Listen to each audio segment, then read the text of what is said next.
আসসালামু আলাইকুম। আশা করি সকলে ভালো আছেন। তো আজকে আপনাদের মাঝে একটা নতুন রেসিপি নিয়ে হাজির হলাম, শুটকি ভুনা। শুটকি অনেকেরই পছন্দ। আসলে শুটকি আমার কাছে অনেক পছন্দের একটা খাবার। তার জন্য ভিডিওটা করা, দেখতে থাকুন। তো আমি প্রথমে শুটকির ভিতরে গরম পানি দিয়ে নিলাম। দেখতে থাকুন। আমি গরম পানি দিয়ে কিছুক্ষণের জন্য ভিজিয়ে রাখবো।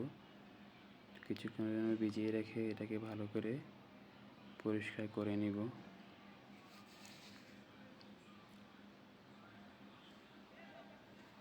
ছোট ছোট করে পিস করে নিতে হবে এটাকে। আমি পরিষ্কার করে দেখুন সুন্দর করে কেটে নিয়েছি। দেখতে থাকুন, ছোট ছোট করে পিস করে নিয়েছি। তো এখন রান্না করার পালা, দেখতে থাকুন। আমি প্রথমে আমার ফ্রাই প্যানটাকে গরম করে নিয়েছি, সরিষার তেল দিয়েছি। এখন পেঁয়াজগুলো দিয়ে দিচ্ছি। তারপর একটু আস্ত রসুন দিয়ে দিব এখানে। এটা আপনাদের ইচ্ছা, দিলেও দিতে পারেন, না দিলে নেই। এটা আমার পছন্দ, তার জন্য আমি দিয়েছি।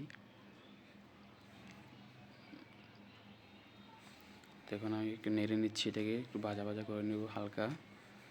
হালকাভাবে ভাজা ভাজা করে নিব। একটু একটু করে কাঁচামরিচ দিয়েছি। যেহেতু আমি গুঁড়ামরিচ দিব, তার জন্য কাঁচামরিচের পরিমাণটা একটু কমিয়ে দিয়েছি। এখন আমি শুটকিগুলো দিয়েছি। শুটকিগুলো দিয়ে একটু ভালো করে হালকা করে ভেজে নেব। তারপর আমি এখানে পরিমাণ মতো আদা রসুন বাটা দিচ্ছি। আপনারা ইচ্ছে করলে খালি রসুন বাটাও দিতে পারেন। এটা আমার পার্সোনালি, আমি দিই এটা। তো এখন ভালো করে নেড়ে নিচ্ছি। তারপর আমি এখানে দিয়ে দিচ্ছি হলুদের গুঁড়া। 1.5 স্পুন হলুদের গুঁড়া দিয়েছি।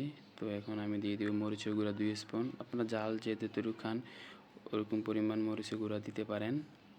একটু পানি দিয়ে দিচ্ছি, পরিমাণ মতো পানি নিয়ে নিচ্ছি।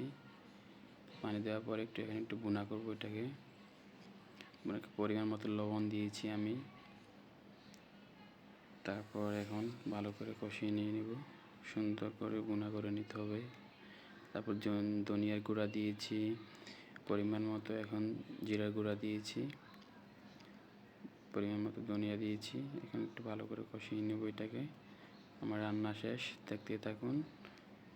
আমার অনেক ফেভারিট একটা খাবার।